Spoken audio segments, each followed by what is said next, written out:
Chad, what episode is this, Chad? Episode number 158 of SlapperCast. We are, as you can see, old-fashioned setup here. We haven't done this in a long time. We're socially distanced. Not only in the same room, but the 3-camera setup. Because I have nothing but time on my hands. But I've been wanting to do this for a while. It's time consuming, but I do enjoy doing the full production. Yeah, it was your idea. Yeah, it was. Well, we enjoy doing it this way. That way we can talk over each other. Yeah. But, this is less. Yeah. I tried to make things simpler with the 1-camera setup or the 2-camera setup, but that requires us to kind of be in weird. Anyway. Well, if you guys would, show up at yoga once in a while, we could do those poses. Yeah. And I was perfectly happy doing the fucking, doing the camera in the bedroom, not getting out of bed, doing the thing, and, I had all the animals agreeing, as they all signed waivers saying that they would be, We had a couple of Percussive Art Society chairman meetings over Zoom before the convention last year. And there was one guy, I can't remember what his name is, and I can't remember what committee he was on, always laying down in bed during the fucking meeting of all the committee chairs. I'm just like, I even texted the executive director. I was like, can you believe, I think his name is Van Tassel. What? Somebody Van Tassel, I think. I go, can you believe that this guy Van Tassel's in bed or some shit like that? And he's just laying there like, and we're all like sitting up. Some of us are dressed up. Yeah. And this fucking guy. See, I always dress up. I don't know if you can see this, but we have brand new fucking shirts. Yeah. They look good. They're the most comfortable I've ever had. I've never had, I got a text from my nipples this morning saying, hey, good job. Hey, feeling all right over here. Yeah. That's what that weird feeling was earlier. I was texting you. No, mine. Well, we are off to a banner start here. Your nipples were texting you. Nipples are texting. Yeah, I'm going deep into that. When the nipples call, you got to accept the charges. Right. I'll collect. Yeah. Yeah, so people have been asking about this. The shirt has been selling like hotcakes, by the way. Who's buying hotcakes like this much these days? The old proverbial hotcake. I got you. Yeah, we sold a ton of them in College Station. We sold a ton of them they used Saturday. To call them hotcakes in prison. Yeah. It's a different kind of cake. People online have been asking, well, are you going to have this available online? And yes, by the time this episode is out, it will be available. Yes. And just in time for Paddy's Day. Mm-hmm. Yeah. And Revolution Printing did a marvelous job, as usual. But the astounding thing was this time, we called them on a Monday. We said, hey, we're kind of going with this design. And I don't know if you could tell from here, but this is kind of an off-white. It's more yellow. I wanted a different thing. Called them on the Monday. The Tuesday was delivered to my house. Mm-hmm. Revolution Printing. Fuck me. Yeah. Yes. Yeah. The idea was to have them for the Paddy's Day week shows, but we're probably going to wind up having to order more. We definitely are. Lori came out to the cook-off, the stew cook-off, which was a great success at Main Street Tap and Grill. Yeah. Here in sunny old Houston. We had the most perfect day, and Lori came out and sold a ton of them. So we're already out of sizes in person. So we'll rectify that. We'll have that. When you see this, we're going to be at Hawk Winery in Santa Fe. That's Santa Fe, Texas, by the way. That's by Galveston, not Santa Fe, New Mexico. That date is yet to be announced. But I'm thinking of the wrong winery. Okay, cool. Yeah, you're thinking of Bernhardt. Yeah. Yes. Thank you. Sorry. Yeah, this one is. Didn't mean to interrupt. Indoors-ish. Yeah. Rain or shine. Hey. Yeah. So by the time you see this, they will be online. The T-shirts will be available online, and you can come and get them in person. Jeff Duncan will be joining us on this Sunday at Hawk Winery. And tomorrow, at Wednesday, I'm going to see a young Bruce Dickinson in concert. He's doing a spoken. Right. He's doing the thing. It's at the Stafford thing. So. Oh man. So lead singer of Iron Maiden. For those of you who are not 150 years old, I posed this to my daughter this morning. I said, because I know what question I'm going to ask tomorrow. They do have a Q&A section. Oh, fun. So if you had one thing to ask Bruce Dickinson, you're on the spot right now, you're in the room, what would you ask him? Marker. When are you coming back again? Because I didn't know. Good one, aren't they coming back on tour this summer? Yeah. I would ask him what was the drive and desire to get his captain's his pilot's license. I know he's probably talked about it before, but I found that interesting that someone that has made a career out of singing in one of the greatest heavy metal bands of all time decided they really like to fly, and not only just fly, but fly commercial fucking jetliners that he flies the band around in. They have their own. They have their own plane, right? Yeah, they designed it themselves. Ed Force One. Yeah, they can take the crew and the band and a bunch of gear. Yeah. So it's stunning. If you're even halfway interested in all this kind of stuff, there's a ton of aviation questions and stuff like that. There's a ton in there, and his family is Air Force. So he's always had that.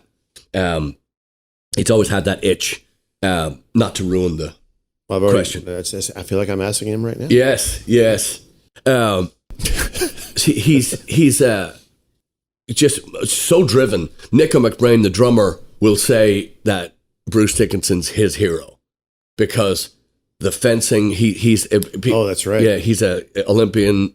As far as fencing, everything that he does. He's an author. He's DJ, singer, pilot. I mean, just on and on and on. This guy's, and so I've been following his career. His whole career. I was a big fan back when he sang with Samson back before Iron Maiden, and my question to him tomorrow will be: "Earth Mother" by Samson is one of my favorite songs that he's ever sung, and would you ever consider re-recording it with Iron Maiden? And B, why? How is that so? Why do you think this song is so timeless? It's one of those songs that it's just vocally it's one of the greatest things he's ever done in my opinion. And I'm curious to do you feel that way too, Bruce? The third part would be, and can I play guitar on it? Yeah. God. Can I just hold a mic stand? I'll follow you around.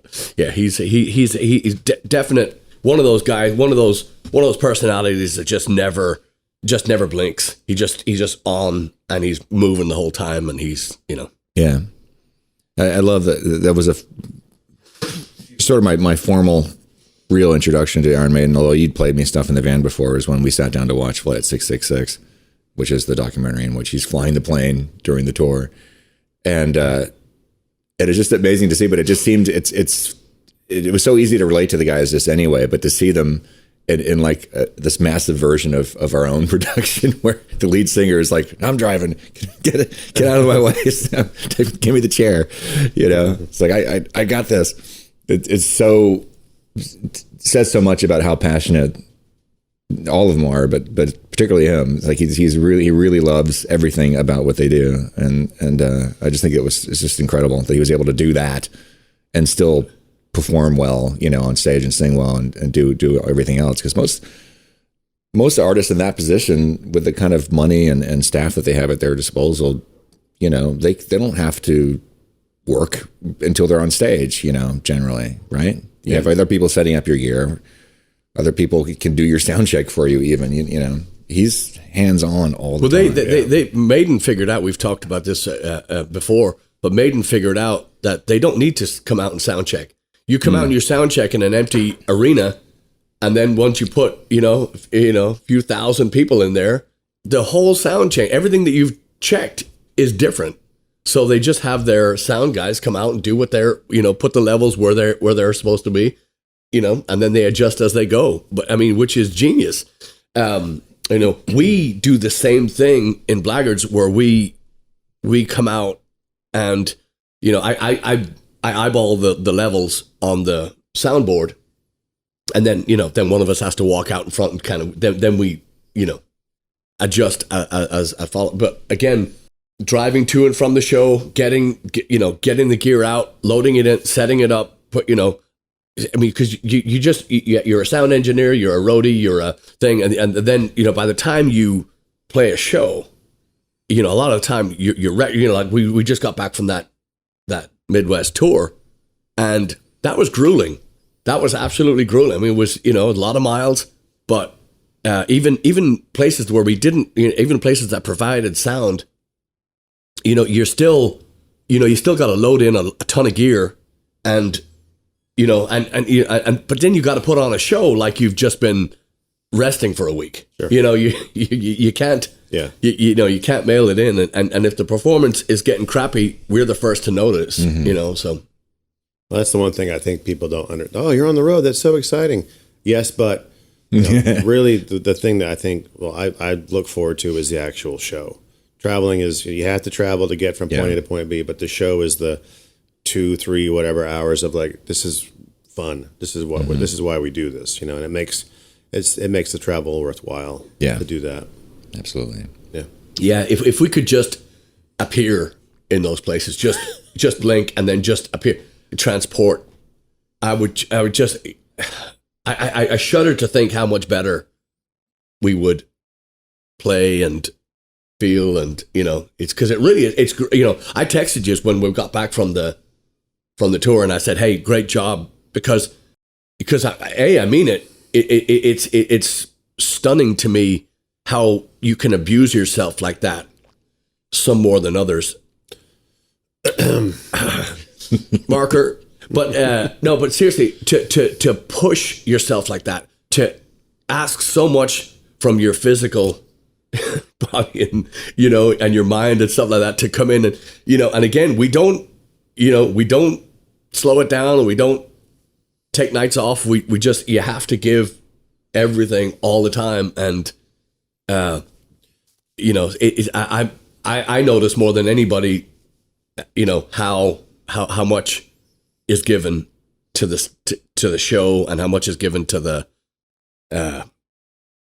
you know, to the audience on that particular night. It's you know, it's impressive. Yeah, one of the good things about this trip was that there wasn't, I mean, between shows, it wasn't like, it was far, but it wasn't like if it was like 9 hours between shows, I think we'd be even more ragged out than we were. But like 6.5 to 7.5 kind of hour distance, it seemed like it was physically okay to make that happen, and we could leave it, you know, check out a little bit later and get there in time and stuff like that. So I think that was super beneficial. Yeah. We didn't have any 12, 13, 18, 24 and even coming home, it drives. seemed like, you know, we were talking most of the way, so it seemed, oh, look, we're back in Texas now. Oh shit, we're, you know, that was the fastest. Yeah, but that was a long day too, because we drove 3 hours to get there to Arkansas, and then we did the show, and then we drove 7 hours home. Yeah, and you know, that's a big piece. I felt great when I got here. I still can't believe how you wake up. I mean, I came in, did laundry, and you know. Yeah, I think I was up till about 11. Then I laid down for a minute, and then got up again, and lay down again, and got up and lay down, and drank champagne, and lay down again. So well deserved. Tremendous fun, and just and I was thinking about this too. You know, the hospitality shown to us, and the given to us, and the friends that we've made. It's just stunning to me how lucky we are that, you know, that we've crossed paths with all these people. You know, just nice people. Yeah, so much fun. Yeah, so much. It's some very generous people too. Yeah, it's always true, but yeah. There was a tip jar out at a few of the shows in this tour, and people were very generous. I was stunned. I'm trying to remember. Yeah. What was it? People like us, and they want to show how much they like. Oh, it was Little Rock. Yeah, that's right, Little Rock. I'm just saying. I talked to. They do have a tip jar there. It's this big Guinness. All I know is my landlord was happy. Oh, good. Yes, he's happy about the tip jar. Good. And I do want to give a shout out to June Narnia, who's very hospitable, not hostile. Yeah. Hospitable. Speaking of being generous, me and Chad went out a couple nights with June and some other people, and it was difficult to pay the bill because June was there, the fastest credit card in Omaha. Yeah. So very kind, very generous. Yes. Yeah, I didn't feel very kind the next day, but that's okay. Neither did I. That's funny. I felt and great. the day after that. Add some more bread. Yeah. So, speaking of generosity, so Jim Doyle, Arkansas. There we go. Yeah, fruitcake, Irish soda bread. I mean, just. Am I right? Wonderful. Yeah, Jim. Thank you. It's just I couldn't wait for today to. I heated it up, put a little Kerrygold butter on there, and the lads are over the moon. Even the vegans. Collaborations. I mean, Same thing. You slur it like our bass player. Collaborations. What we talked about we before. were talking about in the van. I thought we were talking about who would like to see collaborate with each other, or any sort of new music. I thought. Who would you like to see some new music from that you haven't heard from for a while? But before we do that, I have one more question to pose to each of you. The song "Let the Meat War" by Bad Religion. You know it? No. You know it? I believe so. I know you know it. I just you should listen to that. Yeah. Because I was thinking. So if you've seen us play lately, we have a medley put together. Kind of hastily put together, but I put Recruiting Sergeant and Children of the Grave by Black Sabbath together. So Recruiting Sergeant by the Pogues and Children of the Grave by Black Sabbath. And I thought that would be, I just thought that it was two kind of anti-war songs to put them, and came across Let the Meat War by Bad Religion. I just think, I was kind of thinking about, and maybe enough of the medleys, but I just think that's such a great song. Anyway, that was another one, if you guys had heard it. But so moving on, who have you not heard from that you would like to hear from? Obviously Prince and stuff like that. But can we talk about dead people? Are we specifically? Well, it seems like what are they going to do? Doesn't Prince have like a shit ton of songs in the back catalog that I heard maybe somebody might be trying to? I hope they do release or something. Is that true? Did I make that up? I'm sure there is. He's got to be. He was. I mean, he was so prolific. I mean, there's just endless. I wonder if his estate will let him do that, though. Yeah, it's true. Because I heard that I didn't hear. I know for a fact that there's a ton of old Phil Lynott stuff that needs to see the light of day. And I know for a fact that his mother was all about was all about getting that stuff into the ethos. And she's passed though, so she passed away. That's what I said. That's what I said was. I wonder who's going to look. We're at gutter. I know. Doesn't he have a daughter? He's got two daughters. Yeah, Kathleen and Sarah. Are they hot? No. What? No. I don't. Probably are. He's a good-looking man. Anyway. Now, I do not know this to be true, but I shall pass it on like it is. No, I've heard stories of people, especially in Ireland. You go to a town and you'll see somebody that looks just like Phil Lynott. Oh yeah, yeah. And they, what happened here? And then, I don't know. He was only here one night. Yeah. Yeah, it only takes so. That's the Jackie Wilson story too. Jackie Wilson, the famous soul singer from the 50s, 60s. He like Johnny Appleseed all across the country, and one of his kids actually figured it out. That Bobby Brooks Wilson, who I played with a bunch about back in 2015, looks just like him, sounds just like him. I'm like, oh yeah, you're totally this fucking kid. Yeah. I think he asked his mom, and she finally told him, like, who's my dad? And she's like, well, your dad's actually this guy, and then he just took on that persona, and he's made a career out of it. Wow. Yeah. It looks exactly like it. That's why I can't go to any Walmarts anymore. Yeah, who's that? You mean parking lots, not just the store, the parking lot. Yeah. The vicinity. Yeah. Well, the problem with this question about new music, it's like, does new music from an old artist count? Like, Todd keeps putting out records, and they're actually really good. And who? Todd Rundgren, and he's kind of changed. He's like the Bowie, the current alive Bowie. Like, he changes with the times. Like, his music sounds modern, but it doesn't sound like shitty modern. Maybe because I'm a fan. Because a lot of modern music sounds like shit because it's just there's no substance to it. Agreed. But his new music sounds like, I can get behind this. It's okay. Here's a good question. Here we go. What old artist would you like to see dead, and why is it Eric Clapton? Okay, next question. Fuck Eric Clapton. Yeah, fuck that guy. There wasn't already enough reasons to dislike him. Well, he stole my song Labia, and he changed it. What? He stole my song Labia, and he changed it to Layla. When there was this whole... Anyway. This is been talked about more recently online. You got me on my knees. Maybe? Yeah. Thank you. You know why. There was this event that I think kind of got buried by history for a while before the internet came along. This racist tirade that he did in the 70s at one point, where he was drunk on stage and just started talking about immigrants in England and how they need to go home. And he later apologized for it and stuff, but when you read, because I don't know if there's a recording of it, but it's pretty well documented, all the stuff that he said. You link it to this fucking SlapperCast. Please do, Chad. It's like the thing with God, what's his name? From Seinfeld? No. That's what I was thinking too. Yeah. There's that, but also the guy from L.A. Oh, God damn it. Take your time. Mel Gibson? Mel Gibson, yes, thank you. Mel Gibson, who got pulled over for DUI. And Mel Torme. And same thing.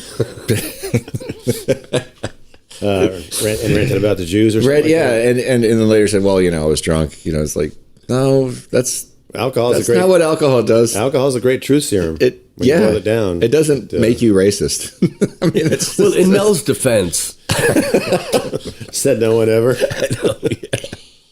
Yeah. Oh. Yeah. But yeah. I when you read about that story about Eric Clapton now, it's like, how have I never heard about this before? Especially, I guess it was easier to bury stuff like that back in the 70s than it is now. His kid too. Yeah. Right. I don't know. Was he pushed? He said, "I need a #1 single." I'm not letting that one go. Yeah, I think that's my conspiracy theory. Yeah, I think if the kid was stronger, he would have pushed Eric out and been a hero. I need a hit. Yeah. Smack out the window. Yeah. 2 hits. I hit the baby hits the ground. Boom. Yeah. 3rd hit, tears in heaven. Tears in heaven. Good times. Yeah. So I wouldn't want to hear any new music from Eric Clapton. If you want people that I don't, if you think people I don't want to hear from new music from, probably he's at the top of the list. Yeah, yeah. Glenn Fry sure saved us some time. All right. That's enough. Enough dead baby. Okay. So let's go. Let's go. We've probably done this one before, but humor me. Let's go back in time and erase a song. And let's just pretend Hotel California is completely gone. It's already gone. So let's take one song. I think we should do this every week. Is that your pick? I think we should do this every week, though. I think we should do what song can we go back and just not have? Yes. Not the artist. The artist can still be creating. One song. Yeah, Baby Hitler. Kill Baby Hitler. Right. All right. Yeah. So give me one song. Brown Eyed Girl by Van Morrison. That's my pick of the week. Okay, while Chad thinks, I'm going to say The Heat Is On, Glenn Fry. It's a good one. Thank you. It's a good one to hate. Yes, it is. That's what I meant. Come on, Chad. It's easy. It should be easy, but I had the same problem last time we did this, is that most of those songs are out of my brain because I don't want them to be in my brain. Well, fair enough.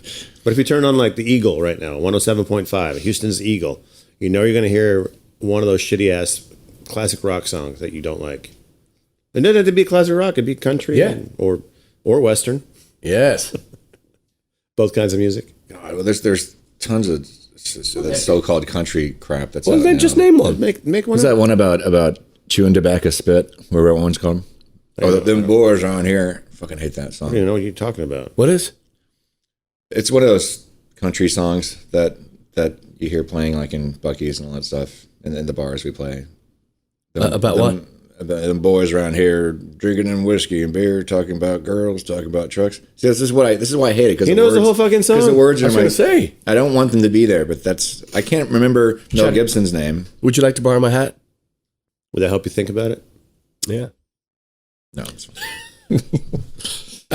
And I think this would be a good one. So I think what we should also do is we should take a song from each of our favorite bands and have to get rid of a song. That's easy. I know it is. That's easy. I was thinking Invaders by Iron Maiden. Get rid of our favorite song? Yeah. No. Favorite bands. Favorite artists and take one of their songs away. Yeah, I wish you hadn't have done that. Oh, okay. Any song. That's a little easier. I keep going back to Todd. Anything that Todd did where he rapped on. Oh, no. I don't want any of that. Any of that. Yeah, he did the rapping thing for a minute back in the early 90s, and it was not great. It's kind of embarrassing to listen to it. You just skip that song. Yeah. Get back to the singing part. I would say Phil Collins and like 99% of everything he did in his solo career. Bashing on Phil again. There's like just maybe two good songs. Are you serious? Are you serious? Name us two good songs. In the Air Tonight. All right. And I Don't Care Anymore. No, those are good. Those are good. Yeah. Those were, they're just great songs, and they're not, in the Air Tonight gets copied. But the thing is, he was copying. He had just recorded with Peter Gabriel on his third solo album, where they were pioneering this new drum sound, that really heavily gated, cymballess sound. He called it the barking toms sound. Yeah. So he took that idea. The barking. And to be fair, I mean, Phil was there. They all worked on it together. He was involved in it. But he took that sound and he went and did the biggest hit that he ever had with it. Yeah, but Phil didn't need to cover "You Can't Hurry Love" by the Supremes. No. In the video with him dressed up in same suit but looking three different ways. And then to go back to Genesis and to be doing stuff like "He Seems to Have an Invisible Touch." That's a song I'd like to erase. Invisible Touch. Invisible Touch by fucking Genesis. What about the dance moves? Are you going to lose those two? I like that. That's fun. Later. Marker. Jazz hands. Episode 158. Jazz hands. And similarly with Peter Gabriel, a lot of the stuff he went, we were talking about So a few times recently. Yeah, with June. With June and Sienna. What's that, the J word? That was an album that when it came out, I was horrified by initially. And then I started to learn to appreciate it, the stuff that was good about it. But this kind of telling you, I never go back. When I'm listening to Peter Gabriel now, I never have any desire to listen to that record. But then again, he pretty much everything he did after that. It's kind of boring to me now. But I'll tell him you said that. It's okay to admit you have a problem. Yeah.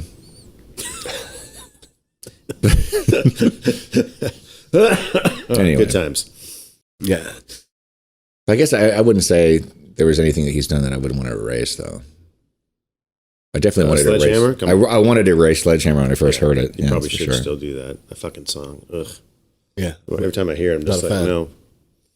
Yeah. Not a fan. And I think there should be a law against some of these songs. We played Barleycorns in Wichita, Kansas a few weeks back, and there was a band that was covering a bunch of 90s stuff. And I need to run for office because there has to be a law about covering some of that 90s shit. Or at least a moratorium. Yeah. I mean, like which one was the one that you didn't like? I mean, besides most of them. All of them? Yeah. That is a decade. I remember they played Plush, right? Which I actually like that song. I like the way that Stone Temple Pilots? Yeah. I hate everything about Stone Temple Pilots. I don't like any of this. I like the way the guitars sound. I like the way the drums sound. And it's almost like this weird like hesitation that they kind of do before they do the big hits before the chorus or before the guitar part. Like they do these kind of like almost like bow, bow, bow, down. But that's the only redeeming fact. I don't like the guy's voice. I like the way the drums sound. I like the way the guitars sound. See, I can't separate. Once the song is poisoned by a poison. Yeah, all their shit. Once the song is poisoned by the but I can't separate one thing out of that. I can't listen to it now for the tone or the drum sound or the production value. I'm ruined by this. Ruined. Is Plush? Is that the one? I feel it. Is it that song? Or is there a different one? That's the same song. It's the same. That is Plush. Yeah. Yeah. I hated that song at the time because I wasn't even a Pearl Jam fan, but Pearl Jam had Even Flow, which came out a year or two before, which has the same chorus, the same hook. Yeah. Yeah. Actually, I guess that's the verse. That's a good impersonation of helium coming out of a balloon. That you should, yeah, that's pretty. Well, they took the verse of Even Flow and made it the chorus of Plush, I guess. Sort of. And it's like a really bad impersonation of that guy died? Most bad 90s music. Okay, no. Oh, he is? Scott Weiland? Yeah, he's dead. He's dead. Gotta be dead. Is he? I don't know. Who cares? He should be. I think he died of drug overdose. I think he and Eric Clapton should go on a plane ride. Is he? But anyway, that was a symptom of a lot of things that are wrong with 90s music were people trying to imitate Eddie Vedder when you just really shouldn't. Yeah, don't. So, and I think they played a couple other night. I can't remember what they were though, but I was there was that. But nice guys, really nice guys, and I enjoyed them and I enjoyed their musicianship. However,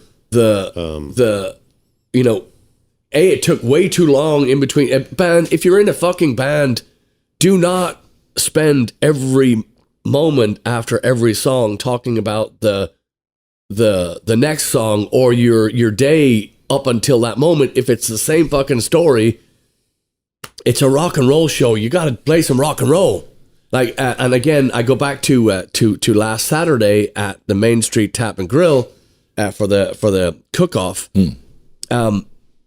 I did a lot of talking that day. However, there was a lot to be said, and there's a lot of information that needs to be passed on. I don't think you talk that much. It feels like I do. It feels like I do. I'm glad that you said that, because we got a lot of music in, and I don't think you talk that much. Although that guy at the bar though kept on saying the one thing you pointed out. He was like kept on saying something like, "We haven't played together," and stop saying that. And he said it like every song 7 times. And I haven't performed in, and we haven't played together, and we haven't done, and this is our first time doing this. Shut up. Yeah, stop pointing it out, because those of us that know. We can tell that you haven't played together. Yes. As much as they were the nice guys, and you could tell that there was some loose ends happening. Yeah. When the other drummer is playing keyboards, who was probably the better drummer than the kid that was playing drums. I'm just like, what's happening here? Yeah. You know? Well, you don't, exactly. If you don't point it out and you play rock and roll, rock and roll can save the day. You can't be forgiven. Yeah. For any dalliances or any mistakes or whatever that we probably noticed more than the audience did. Yeah. Yeah, so just don't advertise it. Exactly. Don't advertise it. That's 100%. We don't bring any luggage to a show. We've all had shows where we've had, we're carrying a ton of baggage with us from, atrocities or whatever during the days, or you're just these magnificent failures that you've had that week, or you still do not bring it to the stage, and you don't take it to you certainly don't take it on a microphone and share that shit, because people are there to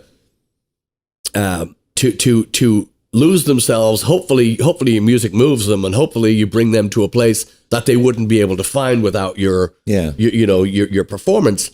And our good friend Davey Bryan in Florida, he told me a long time ago, and Davey is he's a not only phenomenal guitar player, but he's a great performer in that his show is everything that he believes in, spiritually, physically, mentally, everything that he plays, he believes in, and he's 100% behind. And he's not a fair weathered player in that, oh, well, this is popular today, so I'm going to sing and write about this. He's going to do the stuff that moves him, and then if you're a fan, you'll come along for the ride. If you're not, you won't, and he won't miss you if you're gone. So that's one thing that I learned really, really early on was, do not bring the laundry, the baggage, whatever you want to call it, to the show. You're there, and people have paid good money to come and see a rock and roll show. Give them a rock and roll show. Yeah, to that point is you have to think about the audience. They're the ones that just got out of work, out of whatever job they had. And for them, that was a Friday night for us. And that to them, this starts the weekend. They don't want to think about work. Maybe they have kids. They don't want to have to worry about the kids or whatever. They just want to I want to go out, have a drink, wind down, relax, and enjoy some music. And you have to put that perspective on. People's lives are challenging enough in whatever way they are, or difficult enough. They want to come and let their hair down and have a good time. And you have to put yourself in that perspective. Yeah, not all of us can push our kid out the window and forget, Eric Clapton. Stop it. That's enough. No Never. more. Never stopping it. All right. No, I'm going to write a book about it. Why? Look up Anthony Jeselnik if you want more. Look up Anthony Jeselnik, Eric Clapton. End of story. Sorry. Yeah, you're way funnier. Yeah. Anywho, many things to we're so it's such a great time on that tour. I can't wait to get back. We're actually working on our Paddy's Day right now. We're hopefully today is Tuesday. We're going to announce the opener by hook or by crook this week. So we're going to have pressure down. We're going to announce the opener so we'll Heights Theater on Paddy's Day. We're in Houston on Paddy's Day proper for the first time in I don't know how long, and just kind of like being home. Yeah, certainly miss our friends. Heights Theater is a cool theater too. Yes, so it is. Make sure make sure you're buying your tickets. Yeah, I would not. Fun. Yeah, I would not wait to buy those at the door.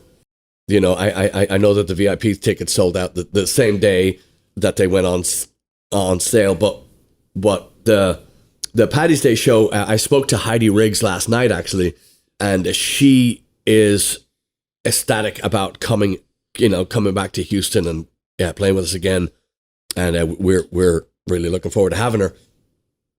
She is I'm sure there's video somewhere, but she played with us last year. And we just had such a good time, and she's such a great addition to what we do. And it's also it's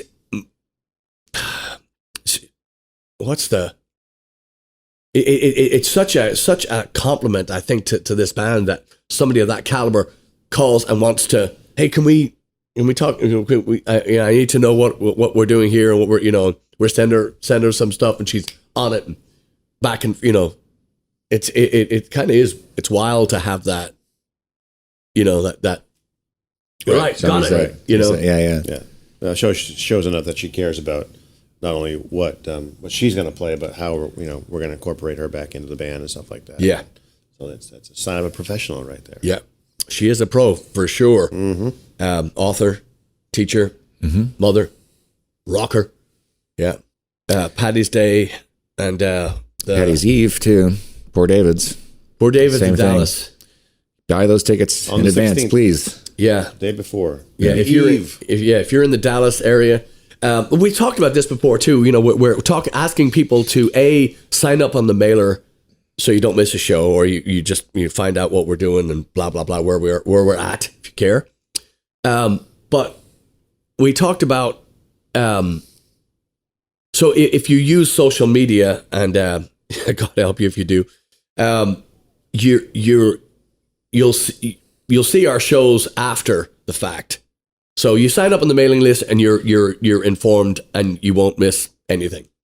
You go on social media. Social media will only allow you to see what they want you to see when you want it to see. Why is that? Because the bands have to pay extra for advertising, and I don't mind paying for advertising if it's targeted advertising, and it doesn't work like that anymore. Yeah, it's not targeted on social media. They release just a tiniest fraction of your fan base, or your mailing list that they have control over, and they only release it a tiny bit at a time for X amount of dollars. The more dollars you pay, the further out it goes. It seems that the ripple will extend but it still doesn't do us any good, because we've done it. We've taken out these ads. So my very, very long point is this, is if you are on social media and if you'd like to help us out in any way, one of the greatest things you can do is to share the stuff, because when we send it out, they can quash it. They can kind of stamp on it and allow and release as much as they want when you pay more and more and more and more. And trust me, we've tried the small amounts and the big amounts and the in between, and it doesn't work. Yeah. It means, yes, you can, by the time that you spend so much money, then it negates what you're making, with the sales, all that crap. But if you feel inclined and you want to help us out in any way, the best thing you can do is share our stuff and just tell people about it. Yeah, share it. And the events on Facebook, invite your friends to the events. That's a big one too. But also sharing you hear this term mentioned a lot by social media gurus about driving engagement. That Facebook and Twitter and Instagram, all these people, what they want is people on their service. And when there's a post where there's a conversation going, you'll notice that the more comments appear on a post, then suddenly more people are jumping on, because that's being served to them now that the Facebook is saying, this is a post that's actually keeping people on the platform. Let's show it to more people. That's how it works. So that's one way that you can help us, get around this problem, is by share it and start, talk about it, get your friends to talk about the show and leave comments and stuff like that. That works. That is one thing I will say usually works pretty good. We can get Clapton to push Zuckerberg out a window. Yeah. No? Too much? Is there? No, I don't think so. I'm just wondering what's the hit in heaven? Maybe.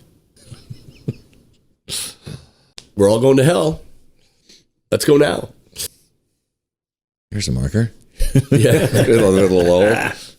Yeah. I so just to recap, everything by Smash Mouth gone. I don't know why that just came to me, but I hate more than anything in the world all their songs. There's so much 90s stuff that just that's what. So going back to our friends in Kansas, it was just the worst song selection, and not on their part. It's all my fault because I detest all the. I worked in bars for the 90s, all of the 90s, and all the bands would play all the songs all the time. Yeah. And I want to kill them all. It was torture to hear the radio or, the songs on the radio, and then to hear them done most of the time kind of half-assed on a stage, on a place where you're working. Ooh. Mm-hmm. Oh, I wish Eric had to push me. There's still time. Pushing Eric. This could be the... all that shit, the fucking Smash Mouth, Goo Goo Dolls. Fuck the Goo Goo. Three Doors Down. Fuck them. I don't even know. Stone Temple Pussies. Yeah, I know, and I know that a lot of people love Bare Naked Ladies, but hate them. Their first record, Gordon, is actually really charming good? and funny and really well done and good. I've heard that they're great players. After that, I was like, I love this record, and the next record came out, I'm like, I hate this record. It was just so commercial and poppy, and I mean, all the shit's poppy, but it was just so really this went for hook and commerciality. Yeah, I was like, this fucking sucked. That Gordon record when they were just kids, was it fucking brilliant? Yeah. There's certain little nuggets that I found from listening to music in the '90s. I think we all have. That are just like, that's cool, that's cool, that's cool, the rest of this shit. And it's also the time that I've noticed that's sort of when I stopped listening to a lot of music, was about halfway through the 90s. I was like, I found the artists that I like, and I waited for them to release new records, Matthew Sweet, Social Distortion, stuff like that. I waited for them to release new stuff. But everything else, anything that was popular, I was like, all of this is crap. Mm-hmm. Yeah.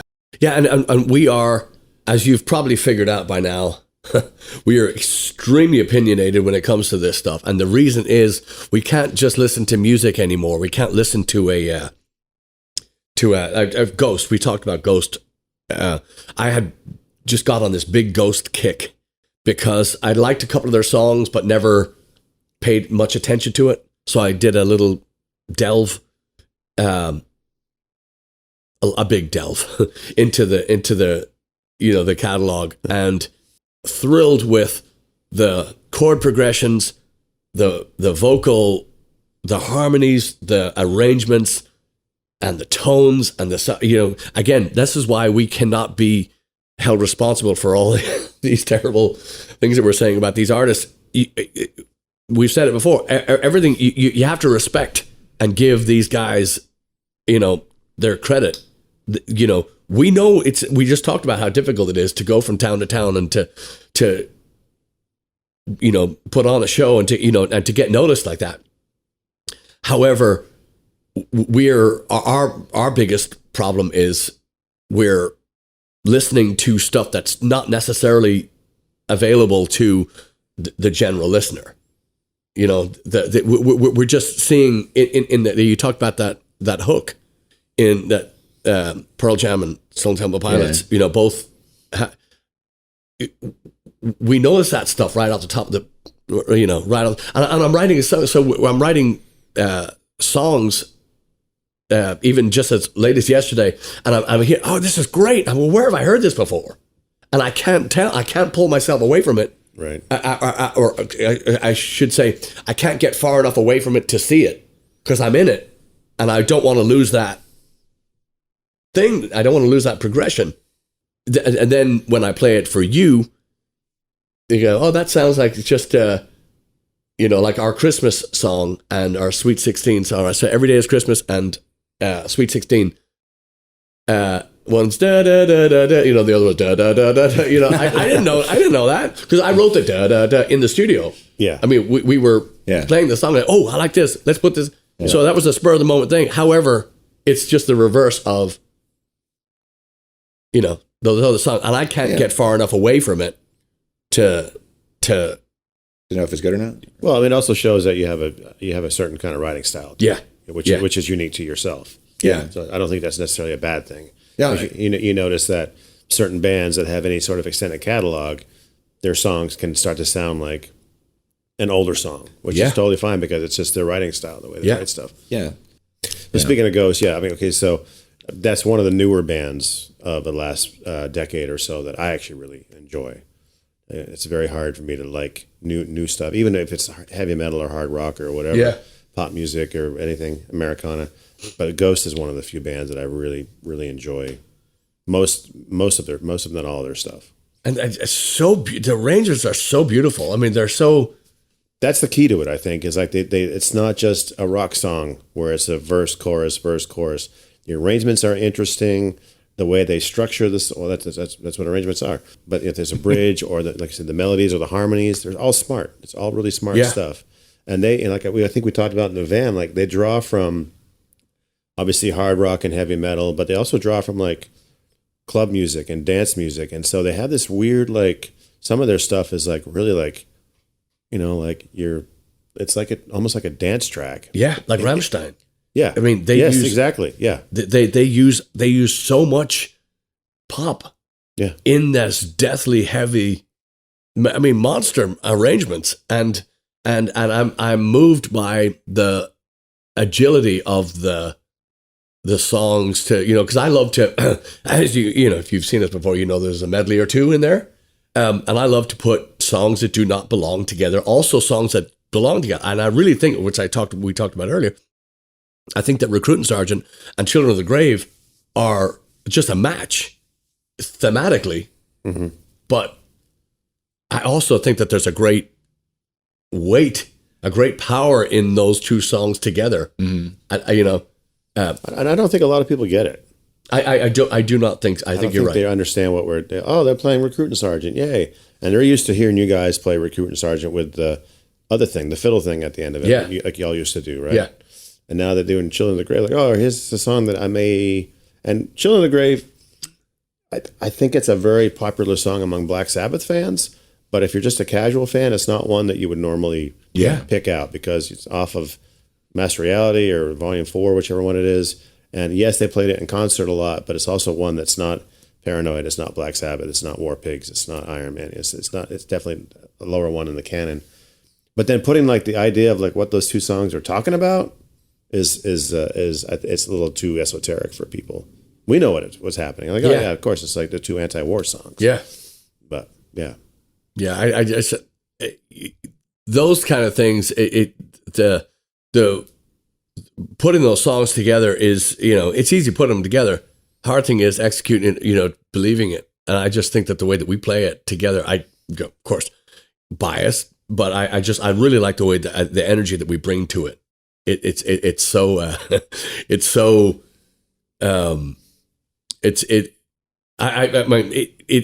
it looks easy, but it's one of those songs that you kind of have to hang on. You know, I found myself when we first started playing it, really having a difficult time rhythmically on the guitar and vocally. I just had a conversation with a guy in College Station. We did the Great Guinness Toast, which was tremendous fun. And O'Bannon's, again, amazing. Great new staff. You got Brandy running the show up there now. And wow. I mean, just everybody, God, what a great room. This many years into it, and we're still not sick of it. Great job, O'Bannon's Tap House, College Station. But I was talking to him about, he's a guitar player, and he says, I can't sing and play at the same time. And I said, well, the way I'm still not where I want to be on the Children of the Grave rhythmic guitar part and vocal part. Where I'm skirting the edges of where I need to be in that song. But I told him that one of the easiest things to do to learn how to do both is to always practice with a metronome. Always practice with the metronome. Or if you don't have a metronome handy, tap your foot and keep that rhythm going throughout because it's one thing to be able to play blistering fast and, so smooth and, groovy and whatnot. They're great. But if you can't play in time, you kind of, and our drummer will tell you I have the worst time on Rock and Roll Paddy. I'm just so, I'm ready to have the song jazzed over. Up. Yeah. And it's only energy. It's only, it's not the fact that I can't, because I practice with a metronome. I do play with a metronome every day. And the catching yourself, speeding up and say is when you sit down to play and you don't have that rhythm going, you're fucked. So that even Boys Are Back in Town, that one's a difficult song to groove, to keep that groove going, to keep that feel going to that song. But and I do have to say too, God, a fucking long-winded son of a bitch. Marker. Yeah. Eric played with the Mighty Orc at the cook-off last Saturday, and Nick Gaitan on bass. And I got to tell you, of course, I'm biased too, but that you guys sounded like you'd been playing together every day for years. Oh, thanks. It was fun. Yeah. It was a last minute thing, and I was like, so what are we gonna do? And Orc just said, this is the key. It sort of goes like this, and just from playing thousands of shows and with different people and understanding. And I was telling Chad, it's the first time I ever played with Nick on bass. I played with Nick a bunch, but he always played guitar, and had Lawrence Cevallos play bass. So it was like, after the first song, I was like, okay, I understand what's going to happen here. And the rest of it was fine. The rest of the gig was fine. Very strange hearing a bass amp. Right. Yeah. Whoa. Yeah. That's What's happening? Yeah. It's like, oh yeah. Oh, wait a minute. There's these two big boxes on stage that are making noise. Yeah. Yeah, no, it's tremendous. I mean, really, hats off to to yourself and to Orc. If you've been on our website soon, I hope you have. If you've been on our website, you'll see that we've new promo shots. The Mighty Orc is a mighty photographer as well, and he did just a hell of a job on those pictures. He really he took what you see here and he made it look good. Yeah, and as much as you can. It was stunning use of color and framing, and he's tremendous. So I'll be having coffee with Orc this week. There you go. So I just what a treasure. The guy is just such a nicest guy. The nice. He's one of these guys that you just go, is he fucking with me? Is he? Are you fucking with me? Why are you so gentle and welcoming and everything you talked about the last time, that's still there. You got it. You got it. And he's only talked to 10,000 people since he's seen you last. Sure. But he's got everything, and it's a personal moment. And when he used to play with Matt Johnson, same thing. Matt Johnson, just, I mean, we only played with him a few times and they became lifelong friends, like real real life, real friends, not guys that you call up and you go, hey, I'm broke down at the side of the road, and they're there. They're great people. So if you're in Houston, even if you're not in Houston, look up The Mighty Orc, ORQ. Yeah, you will not be disappointed. I believe he's still got a residency on Thursdays at Thursday at the Big Easy. Big Easy, Tequila Thursdays. Yeah. Yes, sir. Yeah, this is Tangent Tuesday. Yeah, I'm giddy about Paddy's Day. We're coming up on we're going to be in Galveston for Mardi Gras, Drunken Monkeys, March 1st. We're going to be in. We got just go to our calendar. Our Paddy's Day schedule is fantastic, and we're going to. Nobody knows this yet, but here's some breaking news. Thank you. We're going to we're going to do some guerrilla shows while we have. What's a good guerrilla show? We're just going to show up somewhere. We're going to announce it. Dressed in guerrilla suits. Yeah, you're just going to get real hairy real fast. Mm-hmm. We're going to do something with Heidi while she's here. We're bringing her in right before Paddy's Day, and we're going to. I don't even know the location yet, but we're gonna do some shit with her. We got to put her to work while she's here, and we will. So we're gonna be at Sherwood next weekend after next with Chris Buckley and T-Bone Toms. Oh yeah, cool. So, little bucks, little bucks on the menu. On Saturday in Sherwood. Yeah. So a lot of stuff coming up, and the thing I'm most excited about, I didn't have a chance to talk with these gentlemen before the cameras went on. Sorry, but I'd like to. We're going to do a rehearsal. I have some new stuff that I want to show the lads, and I'd like to put cameras in and give our Patreon people, give them a little. Okay, cool. A little taste of some stuff. Yeah, a little sneak peek. Looking through the glory hole. Yeah.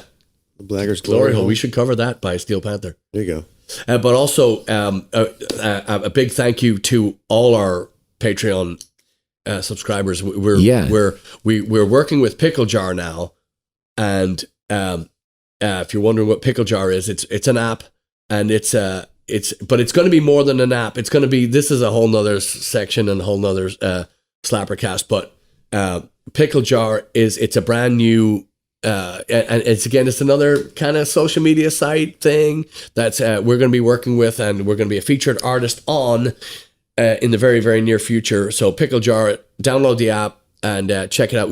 They'll be able to keep tabs on us as well, and we're very excited about working with our new friends over at PickleJar. I have the founder's phone number. Yes, look at that. Check out. We've been texting. Somebody's connected. Call me, baby. No, he's been. I've been helping him troubleshoot some little issues and things like that that are cropping up. It's still kind of a new platform, but it's cool because there's all these different ways that you can tip. If somebody wants to send us a tip using their phone instead of putting cash in a jar.